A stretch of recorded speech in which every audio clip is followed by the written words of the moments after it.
Pemirsa, kita bertemu kembali di Indonesia Lawyers Club. Malam ini ya kita perlu ucapkan selamat dulu kepada pemerintah Indonesia, khususnya Presiden Republik Indonesia Jokowi yang telah sukses menyelenggarakan G20 di Bali.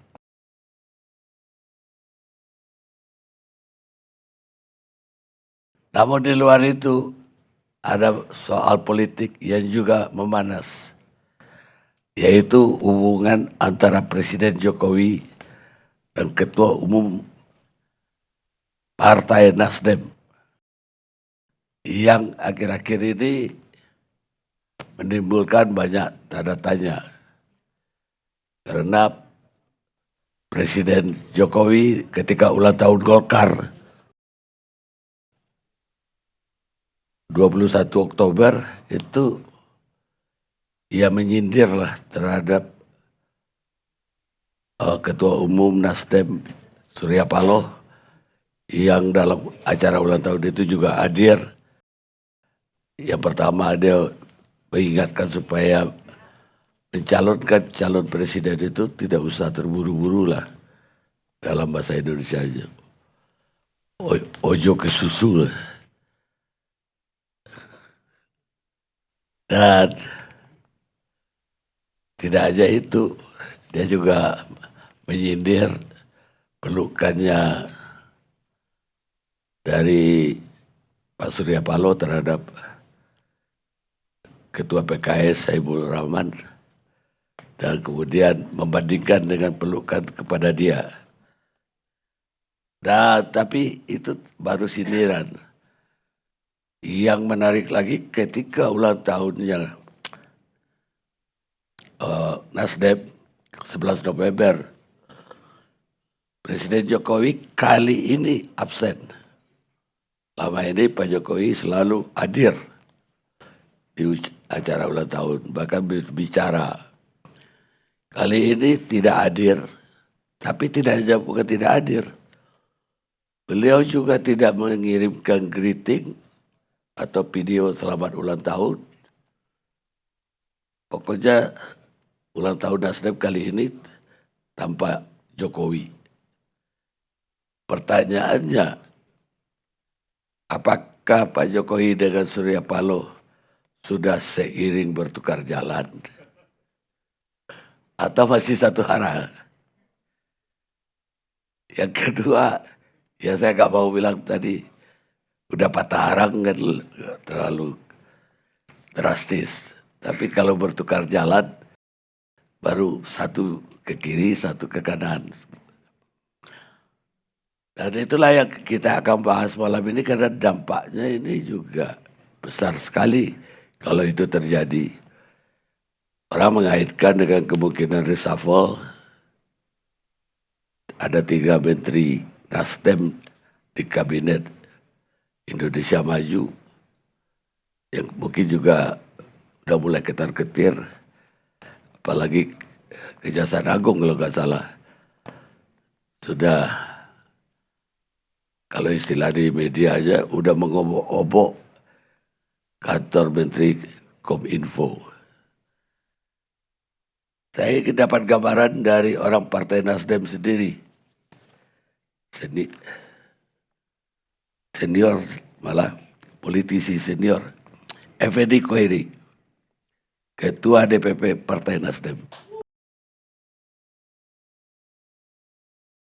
Apa yang terjadi Pak Ketua? Bang Karni, Ya. saya kira yang terjadi biasa-biasa aja. Untuk melihat fenomena atau realitas atau momen seperti ini, saya kira ada 2 pendekatan mungkin, bahkan mungkin 3. Yang pertama, menilai, memandang, mempersepsi bernada negatif. Pak Jokowi sedang marah dengan Nasdem, dengan Pak Surya. Pak Jokowi sedang sedang tidak enak, sedang apa begitu, kira-kira begitu. Tapi ada juga madhab atau cara pandang yang positif. Nasdem memilih cara pandang yang positif. Pak Jokowi dengan Nasdem dengan Pak Surya nggak ada masalah. Ini hanya sebuah dinamika. Sedikit mungkin ada perbedaan, sedikit ada selera, berbeda selera, kira-kira begitu. Nggak mengucapkan selamat ulang tahun Nasdem yang ke-11, padahal setiap tahun hadir selama jadi presiden. Itu juga karena kita melihat sedang sibuk luar biasa. Pak Jokowi orangnya mungkin fokus, dia harus perfect. Segala sesuatu, apalagi akan menerima pemimpin-pemimpin dunia sebagai sohibul bait, dia harus menyiapkan sedemikian rupa supaya penghormatannya maksimal kepada pemimpin-pemimpin dunia. Dan itu mengangkat Indonesia di mata dunia. Nah, sehingga nggak ada waktu lagi, fokus di situ. Nah, kita maklumi itu yang lebih wajib. Itu wajibnya mutlak, tidak bisa diganggu. Adapun ngasih ucapan selamat kepada partai lain atau kepada Nasdem, itu hukumnya ya mubah, biasa aja, boleh. Boleh tidak, boleh enggak. Kalau dinaikkan hukumnya ya sunnah lah. Kalau mengucapkan ya dapat pahala, kalau enggak apa-apa. Enggak dosa, enggak apa-apa. Jadi ini pandangan Nasdem terhadap apa yang sedang terjadi. Apa yang disampaikan oleh Pak Karni tadi. Jadi biasa aja. Iya, tapi kalau nggak ada waktu ya untuk bikin video 5 menit. Ya mungkin ya itu, sekarang kalau itu urusannya Pak Jokowi kan, bukan urusan Nasdem. Jadi Nasdemnya memandang beliau sibuk. Nah, beliau sibuk udah. Dan kita mendukung kesibukan untuk melayani tamu, mempersiapkan pelayanan pada tamu-tamu yang luar biasa itu kita dukung, kita backup, kita support, kita doakan supaya sukses. Dan alhamdulillah sukses. Baik, bagaimana Nasdem melihat pertemuan antara Anies dengan Gibran di Solo? Itu pertemuan yang menurut saya ya biasa juga. Karena silaturahim kan memang baik dan itu budaya kita. Agama kita, tradisi kita itu menganjurkan silaturahim. Faktanya adalah memang ada undangan untuk haul Habib di Solo itu. Sebagai orang luar yang kemudian datang ke sebuah daerah itu ada pemimpinnya dia kenal, Anies kenal, Mas Anies kenal, maka dia kontak, ingin ketemu, itu sesuatu yang bagus tuh. Bagus sekali. Nah, itu luar biasa. Nah, dari sisi Mas Gibran sebagai wali kota menyambut baik, menjadi sohibul bait yang baik, menghormati tamu, itu yang luar biasa. Di saat mungkin sejumlah elitnya sedang bernada minor dengan Anies. Sedang ya bernada tidak positif lah ya, atau minor meskipun tidak bermusuhan.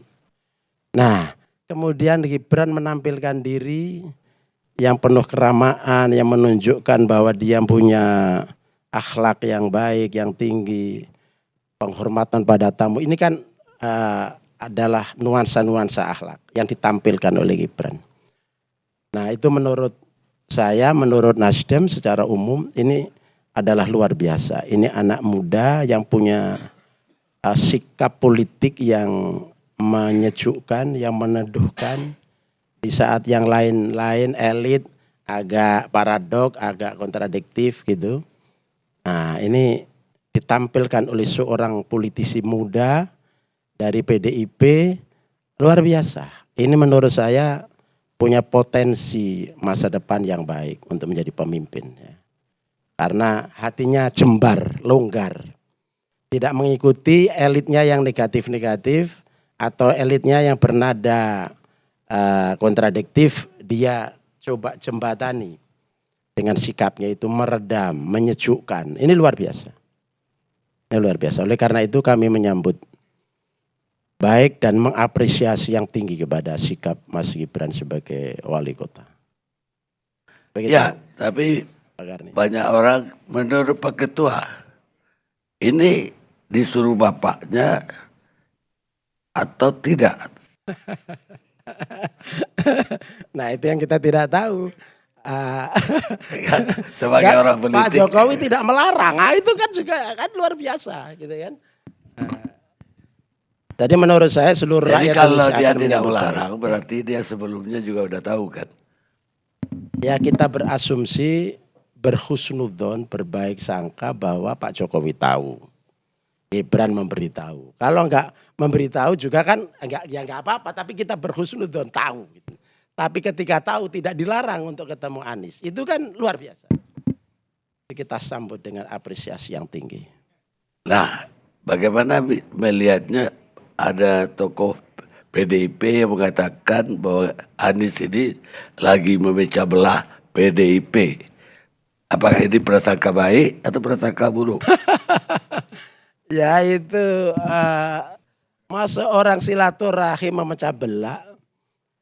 Orang menjalin komunikasi yang baik, masa memecah belah. Justru itu mempersatukan. Jadi logika jangan terbalik-balik. Nilai yang positif jangan dinegatifkan. Yang bertemu jangan diparadokkan.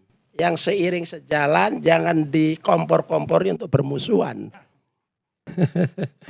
Mari kita sama-sama kita arahkan negara ini ke depan. Di antara para tokoh meskipun beda selera, beda pilihan, itu harus saling berkomunikasi. Itu saya kira moral bangsa kita, moral agama yang kita anut, moral nilai-nilai yang ada di Pancasila. Sehingga rakyat ini yang banyak kelaparan ini merasa teduh. Jadi bukan panas perutnya, bukan panas kepalanya. Menjadi dingin meskipun kelaparan, menjadi dingin meskipun pekerjaan tidak cukup menghasilkan yang kira-kira begitu Pak Karni. Itu semangat kami, semangat Nasdem. Terima kasih. Bagaimana Bung Deddy Sitorus, politisi PDI Perjuangan? Ini katanya ucapan orang PDI itu bernada minor. Ya, kalau ada komentar dari PDI Perjuangan yang minor, bukan melalui sebagai partai ya, tapi sebagai orang per orang, itu sah-sah saja. Karena apa? Karena pertanyaan wartawannya, apakah itu sejalan dengan ini bagian dari pernyataan salah satu pimpinan Nasdem yang menyatakan bahwa Gibran layak jadi wakil presiden kan? Jadi tidak di luar konteks itu Bang Karni. Karena pertanyaan kepada teman-teman itu adalah apakah ini bagian dari upaya Nasdem untuk merekrut Gibran itu tuh. Jadi supaya supaya kita ngerti. Karena termasuk saya juga ditanya oleh Kompas. Dan saya bilang kalau memang ke sana ada urusannya dengan capres mencapres itu tidak etis. Gitu loh. Tapi kan setahu kita tidak seperti itu. Gak ada Mas. Loh, ya, makanya kan saya bilang Mas, setahu kita tidak. Tapi kalau ditanya wartawan, apakah itu ada kaitannya? Kalau itu ada kaitannya itu tidak etis, sangat tidak etis, gitu loh. Jadi bukan kita yang menyerang karena ada pertemuan, enggak. Karena kita tahu persis bahwa kedatangan Gibran bertemu dengan Ganjar di hotel, dengan Anies di hotel itu adalah dalam kaitan haul. Kan habis itu ketemu Ganjar, jadi saya lebih ingat Ganjar daripada Anies. Iya toh? Dan itu Jadi kan aspek soal tuduhan mau ngajak Gibran untuk capres nggak ada. Ya, Mas kan makanya Itu saya bukan misi jelaskan. Nasdem, Kenapa ada komentar dari PDI Perjuangan? Itu karena pertanyaan-pertanyaan wartawan terkait pernyataan petinggi Nasdem yang menyatakan itu Gibran layak jadi wakil presiden. Apakah itu bagian dari itu? Kan itu pertanyaan ke kita loh Mas. Ya, bukan respon terhadap pertemuan itu. Tetapi respon terhadap pertanyaan yang diajukan terkait pernyataan Pak Ali siapa yang namanya saya lupa. Ya, Ahmad Ali gitu loh. Jadi bukan karena ada pertemuan lalu kita menyerang nggak suka, enggak. Itu karena kita ditanya. Makanya saya pun kepada Kompas menyatakan kalau memang itu adalah manuver dalam konteks capres-capresan, ya itu manuver politik yang tidak etis. Jadi biar clear dulu kita. Nah tadi kan saya sudah sampaikan bahwa kedatangan Gibran menemui Anies di hotel tempat dia menginap itu karena memang diundang dan kemudian bareng sama-sama ke haulnya Habib Ali bin Muhammad Al-Habsyi kalau saya nggak salah. Habis itu bareng-barengan. Dan apa yang didiskusikan di situ yang kita dengar soal soal pemerintahan lah, gubernur dan wali kota itu aja yang setahu saya. Nah, pertanyaan berikutnya apa nih Bang Karni? Apa tanggapan terhadap penjelasan Bung Effendi Koeri tadi terhadap yang saya bilang seiring bertukar jalan? Nah ini yang gini, kita seperti yang dikatakan oleh Ustadz Koeri tadi kan bisa melihatnya dari berbagai sisi. Ya, kalau dari sisi Nasdem kita mungkin husnudzon kan gitu. Dari orang lain yang melihat berbeda menganggap yang suudzon kan kira-kira seperti itu. Tapi kalau saya pribadi melihat memang banyak sekali indikasi yang bisa menunjukkan bahwa memang tidak mesra seperti dulu. Realitanya kan seperti itu. Dengan berbagai indikator atau sinyalemen tadi yang disampaikan oleh Bang Karni. Ya, insiden di ulang tahun Golkar, lalu proses di ulang tahun Nasdem, tergantung cara kita melihatnya. Apa yang terjadi sebenarnya kan yang tahu cuma Pak Surya Paloh dan Pak Jokowi. Saya tidak bisa mewakili Pak Jokowi dalam urusan itu. Tetapi secara politik, secara etis, mari kita lihat. Kalaulah memang berbagai indikasi itu merefleksikan adanya suasana kebatinan tertentu, ya sangat mungkin. Kenapa? Karena Nasdem sudah menyatakan mendeklarasikan calon presiden. Dalam hal mana sudah berikrar dengan tagline perubahan pembaharuan. Ya toh? Sementara kredo Pak Jokowi adalah kita sebagai koalisi, kita kan punya nawacita yang kita punya impikan bersama tahun 2014. Dilanjutkan dengan nawacita jilid 2. Yang bagi kita yang mendukung Pak Jokowi masih banyak yang belum dituntaskan. Masih banyak banget yang harus disempurnakan. Maka akan menjadi dilema. Menjadi dilema ketika kemudian calon presiden Nasdem itu sudah pagi-pagi hari menyatakan dalam banyak kesempatan bahwa dia berbeda sangat diametral dengan Pak Jokowi. Misalnya soal IKN, hentikan sebagai contoh. Soal utang luar negeri, macam-macam. Soal kebijakan pembangunan yang sangat diametral dengan Pak Jokowi. Dengan nawacita yang kita bangun. Ini kan akan melahirkan dilema-dilema yang bikin awkward gitu loh, bikin ganjil kalau menurut saya sepanjang masih ada Nasdem di dalam pemerintahan. Kenapa? Begitu Nasdem dan nanti kalau sudah menentukan calon presiden, lalu mereka membangun narasi proposalnya kepada pemilih tentang pembaruan dan perubahan yang mereka maksud, dengan sendirinya itu pasti akan mendegradasi semua legasi yang dibangun Pak Jokowi. Itu pasti dengan serta-merta, ya kan propose something which is different dengan Pak Jokowi. Kan ini jadi kalau dikatakan bahwa tidak ada masalah, saya justru aneh kalau tidak ada masalah. Realitanya memang berbeda. Ini posisi sudah berbeda sekarang. Karena begitu ditetapkan nanti, fix nih presiden dan wakil presiden pilihan Nasdem, mereka tentu akan membangun narasi itu dan berkampanye untuk itu. Nah, saya melihat di sini Pak Jokowi sebagai seorang pemimpin yang punya visi yang dia percayai gitu. Dan dia melihat bahwa Nasdem sebagai teman seiring sejalan, sejak awal kemudian punya potensi untuk tidak melanjutkan visi yang dia bayangkan tentang Indonesia. Dan pada titik itu sangat wajar ketika ada kecanggungan ketika bertemu. Atau kepercayaan di antara Pak Surya Paloh dengan Pak Jokowi bahwa memang mereka masih dalam satu perahu. Karena sangat tidak mungkin. Ya, pasti akan sangat berbeda. Apa yang kemudian menjadi basis legitimasi perubahan dan pembaharuan yang akan diajukan oleh Anies Baswedan dengan Nasdem. Kan kita jadi awkward nih, bingung nih. Mau seperti apa? Apakah yang dilakukan oleh Pak Jokowi selama ini salah? Apakah yang tidak tuntas di zaman Pak Jokowi ini akan diabaikan? Ini kan wajar dipertanyakan oleh seorang presiden kalau menurut saya. Jadi, tapi Bung Dedi, seingat saya Nasdem pernah menyatakan Anies akan melanjutkan juga apa yang sudah dicapai oleh Pak Jokowi. ya gitu. katanya. Memang ada pernyataan Iya, itu Bung. ada. Justru ya. Ada. Itu Tapi kan memang jadi ketika secara logikanya kan begini. Secara logikanya Bung Ini kan Dadi, soal itu sebetulnya pembaharuan dan kekhawatiran. keberlanjutan. Dan pernyataan itu bahkan oleh kader-kader Nasdem sendiri di berbagai media sosial, di media soal pembaruan tuh gamblang. Oh Gamblang iya, sekali. Kang Deddy, ada dua. Ya kampanyenya, sebentar gantian Pak Ustadz. Jadi kita harus jujur mengatakan bahwa memang pada saat ini tidak seindah dulu hubungan itu. Karena apa? Karena mereka sudah berada di persimpangan jalan berdua ini. Satu ke utara, satu selatan. Jadi kalau dibilang masih baik-baik saja, lah ini orang sudah mau cerai tapi tetap mau sekamar. Kan gimana kita? Belum talak, Secara belum etika, talak, ya, masih sah. Ya kan ke depan Mas. Talak satu pun belum, jadi masih Enggak, sah. saya enggak sampai ke sana. Tapi inilah yang ada di benak publik. Masih boleh dalam satu kamar. Inilah yang menjadi tanda tanya publik. Saya kan menyatakannya mempertanyakan sebagai orang awam. Daripada kita bilang tidak ada apa-apa, ya udah selesai, kita nggak usah diskusi kan. Inilah yang ada di benak publik saat ini. Dan masuk akal. kalau kita mau menyatakan pada hari ini hubungan Pak Surya Paloh dengan Pak Jokowi tidak dalam kondisi baik-baik saja. Saya kira itu dari saya Bang Karni. Pak Karni, boleh izin saya tambah sedikit boleh? klarifikasi? Belum Pak Ustadz. Boleh ya? Oh, iya. Baik ini.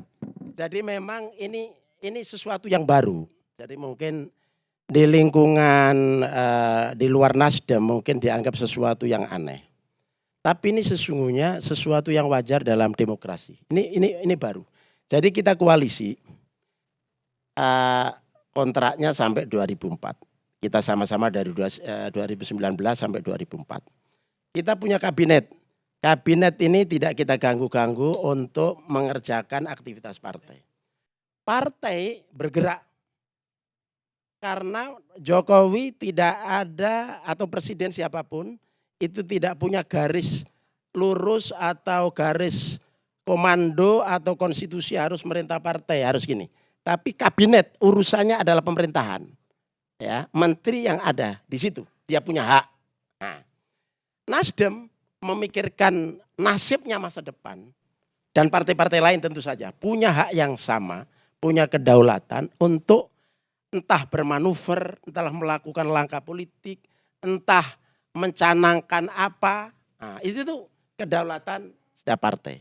Saya kira ini kan logis, ini bisa diterima, jangan dikaburkan. Ini berbeda ini, itu satu. Yang kedua, dalam konteks pemerintahan ini jalan terus. Kita tahu mana kelemahan pemerintahan Jokowi, mana kelebihannya, kita tahu.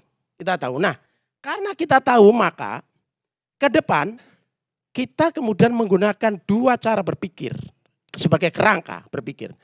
Di satu sisi kita melanjutkan yang baik-baik, maka ada sustainable, ada continuity pemerintahan. Itu komitmen kita. Nah, tapi di sisi lain tentu saja bukan sekedar kita mempertahankan nilai-nilai lama yang baik, tapi juga harus mengadopsi nilai-nilai baru yang lebih baik, yang dibutuhkan atau yang relevan untuk perkembangan. Inilah yang kemudian kita sebut gerakan perubahan. Jadi gerakan perubahan itu bukan revolusi, tapi ini kalau konsep Nasdem adalah restorasi. Restorasi adalah memperbaiki yang jelek, mengambil nilai lama yang baik tapi tidak diangkat, melestarikan yang baik-baik, ya kan, memproporsionalkan yang tidak proporsional, yang tidak stabil, tapi juga ayo kita bareng-bareng berpikir positif untuk ke depan. Kita menyebarkan kebaikan, pencerdasan, pencerahan. Kira-kira begitu. Iya. Jadi ini sebetulnya nilai yang ada pada diri kita. Izin yang tambah Bang. menjadi komitmennya Nasdem. Pak Ustadz Ya, izin pasti. saya. Mohon maaf Bang, karena masih batuk jadi masker saya dan pengen ngomong duluan gitu. Saya tuh dari awal gini Pak Hori, saya lebih merasa masuk akal aja di kepala kalau kita bicara skema koalisi ya. Kalau Pak Jokowi itu masih dilihat sebagai presiden oleh partai-partai pemerintah ini. Artinya bahwa konsekuensi dari itu ketika presiden bilang ya ojo ke susu atau jangan sembrono, ya harusnya semua partai pemerintah ikut sih. Itu di kepala saya. Tapi faktanya kan sudah terjadi itu. Bahwa partai Nasdem mengusung Pak Anies. Di tengah 3 menterinya masih di dalam kekuasaan. Nah ini tentu tidak bisa kita takfikan dengan mengatakan bahwa ini tidak ada masalah. Saya kira itu bohong besar. Rakyat semua tahu ini sebuah problem. Tinggal bagaimana manajemen politik merespons itu kan. Nah, saya kira PD Perjuangan tadi sudah bersuara dari Bung Dedi itu udah luar biasa. Ini kan hanya butuh kita jagalah manajemen politik ini supaya bagaimana elok gitu loh secara demokratis. Artinya kalau memang Nasdem sudah berbeda jalur, mesti ada juga langkah-langkah lanjutan. Jangan nunggu tiba-tiba reshuffle lalu nanti muncul spekulasi ini Nasdem dizolimi atau tidak. Tapi harus ada niat sendiri misalnya Nasdem, oke, kami mengusung calon presiden tertentu jauh sebelum presiden memberikan sinyal untuk boleh atau tidak mengusung, maka kami mundur dari kabinet. Kurang lebih begitulah. Artinya kita dalam konteks kerangka berpikir untuk menjaga kestabilan. Tapi karena ini demokrasi ya tentu sah-sah saja juga. Dan ini hak prerogatif presiden ya tentu sah bahwa Nasdem masih di dalam kabinet, toh itu urusan presiden. Karena tidak ada di undang-undang diatur bahwa presiden harus memberhentikan menteri-menteri dari partai yang sudah berbeda jalur, nggak ada itu. Nah tapi sekali lagi ini kita bicara soal logika normal. Nah tapi saya terus terang Bang Karni agak kecewa belakangan sih. Kecewa karena saya perhatikan tataran elit ini sudah mulai terjebak pada narasi-narasi yang tidak menyehatkan dan juga tidak terlalu mencerdaskan. Ya, kita sudah mulai sibuk dengan 2024, sementara pemerintah sendiri kan masih begitu banyak PR besar yang harus dijalankan. Kita baru selesai dengan puncaknya G20 dan kita harus syukuri itu. Kita ucap terima kasih yang sedalam-dalamnya kepada pemerintahan Presiden Pak Jokowi yang sudah sukses membawa Indonesia ke tataran internasional dan disegani dunia. Nah masih banyak PR lain tuh, IKN tuh belum tuntas betul, dan itu harus diperkuat. Belum lagi kebijakan, nah maka tadi belum betul dikatakan bahwa nawacita ini belum tuntas semua. Nah artinya kalau kita diseret ke 2024 hari ini saya kira buang waktu 2 tahun. Kasihan bangsa, kasihan rakyat. Nah sementara saat yang sama, narasi-narasi yang muncul juga masih seputar elektabilitas, bagaimana si A bisa mengeksploitasi suara di basis atau di ceruk tertentu, di basis lawan dan sebagainya ya. Mulai lagi sudah ada stigmatisasi, segregasi juga mulai makin menonjol. Yang ini kanan, yang ini kiri, yang ini tengah. Nah permainan politik identitas tentu itu satu fenomena yang tidak bisa kita pungkiri dan susah dibendung. Tapi kan ini juga mulai melebar politik identitas ini Bang Karni. Ya, Pak Anies juga memahami keadaannya bahwa rakyat Indonesia tidak menerima pemimpin yang terlalu berbau ke Arab-Araban. Bukan wajahnya, mental berpikirnya. Nah maka dia coba mendekat itu biara-biara, gereja-gereja, pendeta-pendeta. Memberi kesan bahwa ini Anies untuk Indonesia. Tapi pertanyaannya adalah benarkah Anies untuk Indonesia atau ini hanya demokrasi mau dijadikan kuda Troya? Kan itu pertanyaan terbesar ya. Karena kalau kesadaran itu ada, kenapa 2017 kita nikmati betul itu menang pilkada dengan menjual agama dan tidak ada penyesalan. Tidak ada itu ucapan permintaan maaf secara terbuka kepada publik bahwa kemenangan ini telah melukai peradaban dan sejarah demokrasi Indonesia. Maka atas nama kandidat yang terpilih saya mengucapkan belasungkawa yang sedalam-dalamnya atas hancurnya peradaban ini. Meskipun saya terima kemenangan ini sebagai penghormatan terhadap demokrasi. Ya kurang lebih gitulah Pak. Nah artinya bahwa permainan narasi-narasi hari ini menurut saya sih akan terus membawa kita kepada pendangkalan-pendangkalan makna kehidupan berpolitik dan sebagainya. Dan membuat kita akhirnya jauh dari penyelesaian problem yang mendasar yang sudah mulai dan sedang ditangani oleh pemerintahan Pak Jokowi. Maka saya agak ragu apakah nanti kalau model politik macam ini kita bisa menghadirkan pemimpin baru yang seperti Pak Jokowi atau justru kita akan mundur lagi ke masa lalu. Nah ini kecemasan saya yang terbesar. Terima kasih Bang Karni mungkin nanti. Baik. Mungkin ada pertanyaan untuk Bung Effendi Koeri. Kalaulah memang ada langkah-langkah dari Pak Jokowi selama ini yang dinilai tidak bagus atau negatif, kenapa selama ini Nasdem tidak pernah ada kritik dalam pemerintahan dari parlemen yang ada anggota Nasdem juga terhadap pemerintahan Pak Jokowi? Dan selama ini seolah-olah bagus semua. Jadi nggak ada yang perlu diperbarui dong.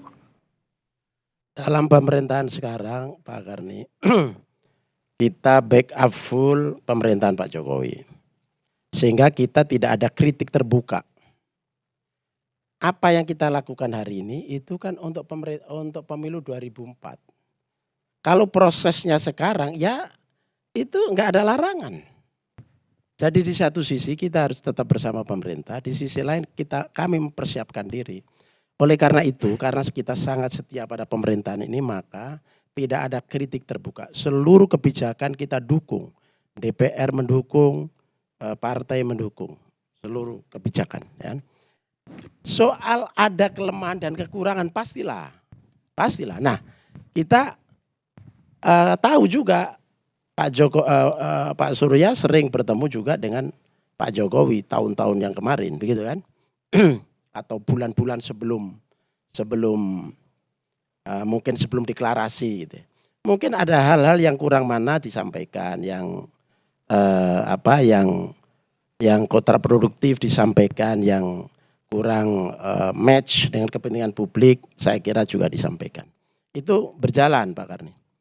Saya tadi agak terganggu soal jadi gini Bung, kita sama-sama bernarasi, kita saling menghormati narasi. Tapi kalau terus-menerus dinarasikan seolah-olah Anies itu membahayakan bagi bangsa. Dan ini saya kira yang harus kita bantah. Kita ini siapa? Kita harus menghormati semua warga negara punya hak yang sama, dipilih dan memilih, kemudian punya tanggung jawab yang sama untuk majunya bangsa dan negara ini. Caranya yang berbeda, kompetisi, pilihan partainya, pilihan ininya itu yang berbeda. Adapun kemudian simbol identitas segala macam, kita ini semuanya sebetulnya beridentitas. Siapa yang tidak beridentitas? Lahirnya pemilu Jakarta yang seperti ini, sebetulnya faktor utamanya bukan Anies loh. Tapi Ahok. Orang Kristen, Cina mengutip ayat Al-Quran, berangkatnya dari situ. Yang menafsirkan ayat semaunya. Di sini sebetulnya titik tolaknya. Apa nggak tahu ini? Ini dilupakan yang menjadi penyebab. Lalu kemudian ada reaksi. Dari aksi Ahok kemudian ada reaksi. Reaksi yang berbau agama itu kemudian dijadikan satu framing seolah ini politik identitas dan dialamatkan kepada Anies. Ini yang harus kita bantah. Itu ahistoris. Ya, itu tidak faktual. Nah, itu karangan, itu framing. Jadi faktor utamanya yang menampilkan politik identitas adalah Ahok. Yang waktu itu kita dukung. Kan? Karena kinerjanya dan segala macam, gitu kan. Nah, oleh karena itu, kalau kita tidak masuk berdebat soal itu, maka ini harus dihentikan. Pak Bukhari izin komentar dikit di situ. Harus dihentikan. Sekaligus bertanya ke Bapak. Jadi menurut saya sih Pak Gak biar Bukhari, selesai dulu. Oh biar selesai. Ya. Jadi kalau ngangkat politik identitas, mari kita cari ujung persoalannya. Persoalannya adalah Ahok. Mari kita lihat sejarah ke belakang. Tidak ada sebelumnya. Saya ikut kok. Saya ikut berproses di situ kok. Menjadi saksi saya. Ya. Termasuk ketika diundang TV One untuk mempersoalkan ini di Hotel Borobudur. Saya bilang ini faktornya karena Ahok. Nah barulah ada reaksi. Dan harus disadari reaksi itu dari mayoritas rakyat. Di mana Indonesia itu mayoritas Muslim. Lah kemudian ada berbau-bau agama seperti itu. Itu logis. Secara filosofis masuk akal. Secara sosiologis nggak bisa dihindarkan. Ya, secara juridis boleh. Ini tidak dalam rangka menghancurkan negara Indonesia. Tidak dalam rangka justru untuk Indonesia. Jangan dilupakan sosiologis ini. Lalu kemudian direaksi dengan narasi-narasi identitas. Pukulannya kepada siapa? Kepada mayoritas. Apa enggak sakit itu? Nah oleh karena itu kalau mau ngangkat-ngangkat itu kita bisa berbantahan. Karena itu akhiri framing politik identitas seolah-olah itu negatif. Bagi kami yang Muslim mayoritas, bagi Anies secara spesifik dijuluki bapak politik identitas segala macam, ini saya kira tidak fair. Ini harus diakhiri. Ke depan kita kompetisi ide, gagasan bagaimana Indonesia ke depan. Menyelesaikan utang, bagaimana kesejahteraan rakyat, bagaimana keadilan hukum dan segala macam. Kita debat di situ. Bukan yang gimmick-gimmick seperti ini. Kemudian nge-frame orang semaunya sendiri. Itu yang kedua. Pak Yang Ustadz. berikutnya, kearap-arapan. Apa bedanya dengan kecina-cinaan? Kita ini nggak bicara itu lagi. Arab, Cina, siapapun yang menjadi warga negara Indonesia punya hak yang sama. Punya hak yang sama. Tidak ada itu lagi. Ya, kita hanya berbeda selera, pilihan, warna, komitmen kita. Jangan diajari kami tentang nasionalisme. Kami fasih menjelaskan butir-butir tentang Pancasila itu dengan dimensi keagamaan yang sesuai dengan sosiologi dan antropologi Indonesia. Fasih. Dan itu rakyat mayoritas Indonesia. Nah, oleh karena itu saya kira kita tidak debat di sini. Kita harus maju ke depan dan nggak perlu ada yang dikhawatirkan kalau ya jadi calon presiden Cina atau Arab, keturunan Arab atau Jawa atau luar Jawa itu kemudian Indonesia itu bubar. Tidak. Semua kita harus berprasangka baik. Semua punya nilai-nilai dan komitmen yang sama untuk Indonesia ini. Sekali lagi jangan ajari kami tentang nasionalisme. Jadi Kami, ini kan Bapak- Bang Karni sebentar Bang. Nenek Saya moyang kira kita kan ikut ini kan berjuang. ya saya melihat cantik sekali lah tikungannya Pak Effendi Hoiri ini ya. Kalau dibandingkan dulu ketika membela Ahok mati-matian di Pilgub. Tapi saya menyangkan lah diskusi kita menjadi soal etnisitas. Iya, iya. Ya, justru ketika kita mengatakan kita sudah sangat nasionalis jangan dikuliahin. Tapi dari tadi narasinya mengangkat soal itu harusnya udah selesai itu. Karena yang kenapa... Ya. Saya adalah mereaksi. Makanya saya Karena ngangkat identitas. Harusnya jangan direaksi, dianggap Makanya harusnya saya dianggap Kalau nggak nggak cair. clear, ini harus ada. Nah, jadi begini, Aksi kalau reaksi soal itu harus Anies, ada. kalau soal Anies, Kemudian menjadi solusi iya, gitu loh. kenapa soal Anies tetap Tapi- menjadi tapi, Bang Datuk Effendi, Ilyas, sebentar Bang Effendi. Kalau Anies, kenapa Anies tetap menjadi masalah bagi banyak orang? Karena Banyak tidak orang pernah- siapa? Loh. Narasi yang Iya. seperti Ya, ini saya- yang harus kita bantah. saya bicara Di dulu, kepala. nanti Oh, saya tanya. masalah banyak orang Nanti itu saya- loh. Oh, Banyak banyak orang sekali. siapa? Saya Banyak. cuma 3 detik Sampai mau sekarang di media sosial tuh isu itu masih diangkat orang banyak. Kalau Media masalah jalan- sosial kalau pemilihan Anies menang. Bagaimana mempersoalkan Anies? Loh, Ini cuma 3 Mas, detik mau saya bilang, kan nggak saya mau diskusi sampaikan dulu. apapun dikasih judul apapun di 2024 jatuhnya ke yang ke seperti sini. ini. Nah, makanya saya mau bilang begini, yang masih tersisa di banyak baru orang. sesi pertama loh ini. Iya. Yang tersisa di banyak orang adalah tidak pernah Anies sekalipun maju ke depan publik mempermasalahkan penggunaan yang overutilize soal-soal identitas di dalam kampanye Pilgub DKI. Tidak pernah satu kali pun. Ketika orang tidak bisa disolatkan karena memilih Ahok dan sebagainya, itu luka bagi nasionalisme kita. Ntar dong, tadi udah bicara, ya kan? Jadi ini bukan soal Anies semata. Ini soal apa yang dia representasikan. Itu yang menjadi persoalan bagi banyak orang. Ya, termasuk saya, gitu loh. Boleh dong saya mempersoalkan Anies Iya. karena tidak pernah stand up di depan publik. Saya minta maaf, saya menyesal bahwa dulu pendukung saya melarang orang disolatkan hanya gara-gara beda pilihan dalam politik. Ya, itu biar kita clear dulu. Jadi itulah yang kemudian membekas di banyak orang sehingga sampai sekarang masih dilabeli.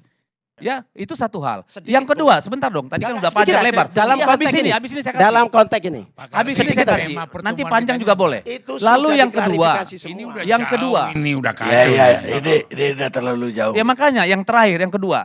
Ini tadi saya mengatakan, ini ketika Golkar mau maju presiden tidak pernah ada saya lihat masalah. Ketika Pak Prabowo mau maju tidak pernah dipermasalahkan. Tidak pernah menjadi isu publik. Lalu kenapa? Karena memang dengan memilih itu secara sadar Nasdem sudah mengatakan bahwa yang namanya nawacita out of date, kami mau pembaharuan dan perubahan. Itu kan logika berpikirnya. Yang dengan sendirinya akan mendelegitimasi, mendegradasi apapun yang dikerjakan oleh Jokowi selama 10 tahun. Itu yang menjadi problem. Oke. Jadi Sekarang- bahwa Nasdem oke. berhak Ya. silakan. Sekarang Pemirsa, saya Khawatiran Kita itu, Bu. rehat dulu. Khawatiran.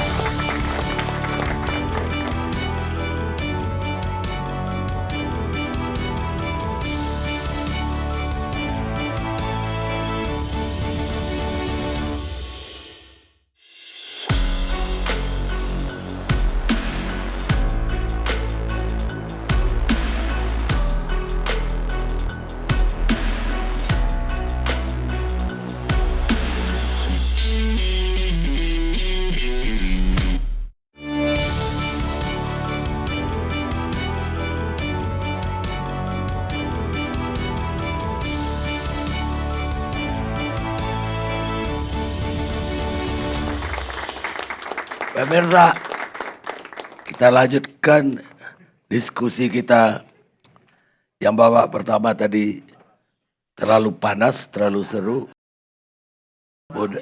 Mudah-mudahan yang babak kedua ini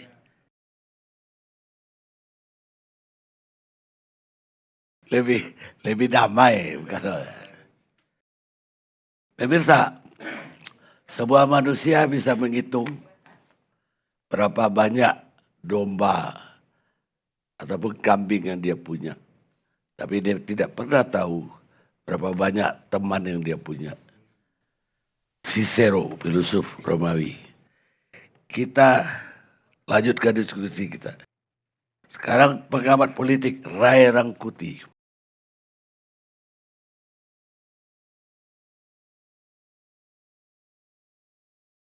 Saya 27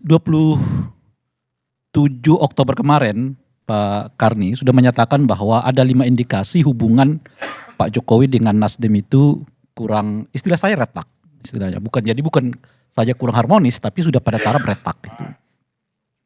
Pertama jawaban Pak Jokowi kalau wartawan meminta pendapat soal deklarasi Anies sebagai calon presiden dari Nasdem, Pak Jokowi mengatakan kita sedang dalam berduka, itu efek dari Kanjuruhan gitu. Yang kedua, makin intensitas serangan dari PDI kepada Nasdem meningkat semasa itu. Apalagi 2 atau 3 hari setelah itu ada pertemuan Pak Jokowi dengan Ibu Mega. Seiring dengan itu intensitas serangan dari PDI Perjuangan kepada Nasdem makin meningkat gitu. Itu indikasi yang kedua. Indikasi yang ketiga ya tentu pidato Pak Jokowi di ulang tahun Golkar yang menyatakan ojo ke susu, yang ojo sembrono ya, yang saya kira itu salah satunya menyasar ke Partai Nasdem gitu ya.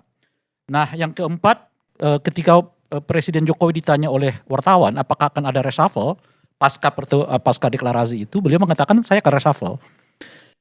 Sepanjang yang saya tahu, mungkin sudah 8,5 tahun Presiden Jokowi sebagai presiden, itu kali pertama beliau merespon pertanyaan wartawan secara spontan bahwa beliau akan melakukan reshuffle. Selama ini reshuffle baru diucapkan ketika bersama dengan anggota kabinetnya gitu ya, dan seterusnya, tapi tidak dalam konteks menjawab pertanyaan wartawan gitu. Tapi saat itu dalam konteks menjawab pertanyaan wartawan, ya Pak Presiden langsung mengatakan ya saya akan reshuffle. Itu yang keempat. Nah yang kelima adalah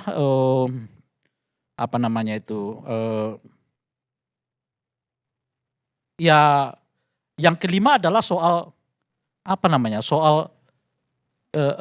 hari ulang tahun Nasdem gitu, yang jangankan hadir, ngirim pidato pun tidak. Itu jelas sesuatu yang janggal. Jangan dianggap itu tidak janggal gitu. Sebab jangankan sekelas Partai Nasdem yang eksis di DPR adalah partai yang 2 kali secara terus-menerus mendukung Pak Jokowi, lalu bahkan mengirim video pun tidak gitu. Sementara partai-partai yang lain yang tidak lolos parliamentary threshold, beliau hadir bergembira.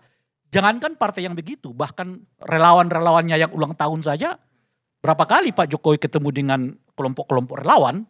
Jadi perlakuan kepada kelompok relawan dalam konteks ini jauh lebih terlihat mulia dibandingkan dengan perlakuan Pak Jokowi terhadap Nasdem dalam konteks hari ulang tahun itu. Menurut saya, bagi saya orang Nasdem kalau tidak melihat bahwa Pak Jokowi tidak mengirim video saja pun itu masih hubungan baik-baik saja, menurut saya mereka sedang menghibur diri saja, kira-kira gitu ya. Soal situasi ini yang sebetulnya nggak bisa dihibur. Saya tidak terlalu yakin ini nggak bisa dihibur, dan oleh karena itu saya mengatakan langkah berikut dari tindakan Pak Jokowi ini adalah melakukan reshuffle yang besar dugaan saya akan dilakukan setidaknya pada bulan Februari 2023 yang akan datang. Mengapa 2023 yang Februari? Karena jelas di bulan ini tidak mungkin.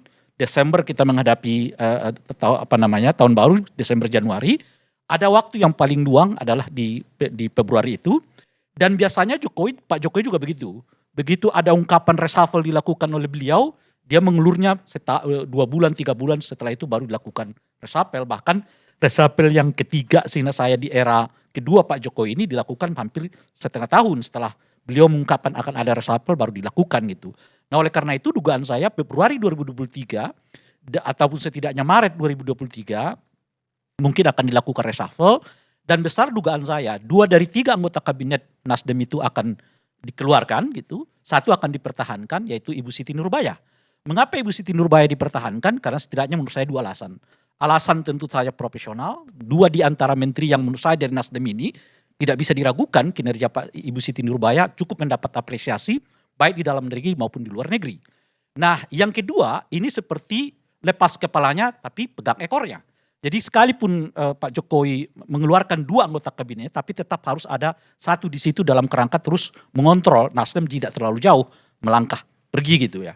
Saya kira situasi yang sama juga terjadi di Nasdem minus mungkin Gus Coy ya kan setidaknya di malam hari ini ya kan. Kalau kita baca beberapa pernyataan dari orang-orang Nasdem jelas-jelas mereka sudah mengatakan agak berbeda sebetulnya dengan Presiden Pak Jokowi, bahkan salah satu yang kemudian ditegur ya karena pernyataan itu mengatakan Nasdem itu adalah, Anies itu adalah antitesa dari Pak Jokowi. Itu jelas positif negatif. Gitu. Dan saya kira nggak bisa tidak, Nasdem ada pada posisi itu. Pada posisi di mana nanti Nasdem akan memposisikan Anies sebagai oposisi, ya, calon yang berbeda dari Pak Jokowi, mau tidak mau. Sebab kalau mereka tetap memperlihatkan citra Anies adalah kelanjutan Pak Jokowi, misalnya begitu, atau bagian dari Pak Jokowi, ya Aniesnya nggak laku. Orang mungkin milih calon yang lain yang bisa diasosiasikan kepada Pak Jokowi, yang lebih dekat baik secara politik, kultural, maupun macam-macam dan seterusnya gitu ya. Oleh karena itu satu-satunya alat mendongkrak, salah satu menurut saya, alat mendongkrak elektabilitas Anies itu mau tidak mau adalah mencitrakan Anies berbeda dengan Pak Jokowi. Sebab kalau beliau sama, terus apa hebatnya Anies dibanding Pak Jokowi? Kan itu pertanyaannya. Oleh karena itu mau tidak mau bedakan ini dan seiring dengan makin ketatnya persaingan, saya kira Nasdem akan masuk ke sana. Akan masuk ke isu itu untuk mencitrakan Anies adalah orang yang berbeda dengan Pak Jokowi. Dimulai dengan salah satunya pernyataan Gus Coy itu tadi. Bahwa misalnya yang melakukan politik identitas di DKI Jakarta itu adalah Ahok. Ahok melihatnya, orang melihat Ahok dan Jokowi adalah satu garis. Nah itu pernyataan dari Gus Coy itu juga menandaskan bahwa memang Anies berbeda dengan Jokowi gitu. Meskipun ya secara lisan seperti sekarang seperti diplomasi, Gus Coy mengatakan gak ada perbedaan. Saya kira Gus Coy juga mengatakan gak ada perbedaan itu karena Pak Surya Paloh mencoba meredakan situasi ini. Kalau sekiranya Pak Surya Paloh mencoba membuka keran sedikit saja, saya kira juga Gus Coy akan berbeda pernyataannya, tidak seperti malam ini kita kira-kiranya. Saya kira iya gitu. Cuma karena pasca Pak Jokowi kelihatan ya terakhir itu tidak memeluk Pak SP ya di dalam satu acara itu gitu. Dan Pak bukan dari apa namanya yang lain kan dipeluk-peluknya karena dan setelah itu Nasdem mencoba menekannya, menurunkan tensinya macam-macam, termasuk mengeluarkan pernyataan bahwa Anies itu juga akan melanjutkan pembangunan Pak Jokowi macam-macam. Nah, saya kira kalau tidak ada narasi yang tiba-tiba besar dikeluarkan oleh Pak SP, saya kira Gus Coy juga akan beda pendapat malam ini. Dia akan mempertegas identitas yang berbeda antara Anies dengan Pak Jokowi itu gitu. Cuma karena nuansanya kayaknya terlalu terburu-buru lah kalau kita keluar dari dari kabinet gitu ya. Maka redam dulu, tahan dulu. Dan oleh karena itu menurut saya Pak Karni, pilihan Nasdem itu cuma 2. Ujung-ujungnya ya, apa pilihan itu? Mundur atau dimundurkan? Gitu. Nah, tinggal soal waktu. Tapi kalau soal mundur itu dugaan saya udah di angka 80%. Soal berpisah itu bukan mundur ya. Soal berpisah itu dugaan saya udah di angka 80%. Ini soal strateginya apa? Kita yang mundur atau kita yang dimundurkan. Sebab dua-duanya gak untung. Kalau sama-sama tetap dalam satu perahu. Nasdem tidak untung, Pak Jokowi tidak untung. Nasdem gak untung karena gak mungkin menaikkan elektabilitas Anies kalau tetap dibuat Anies adalah bagian dari Pak Jokowi. Satu-satunya salah satu cara menaikkan Pak Anies itu adalah berbeda yang dimulai dengan narasi bahwa itu tadi Pilkada DKI Jakarta itu dimulai oleh Ahok bukan Anies.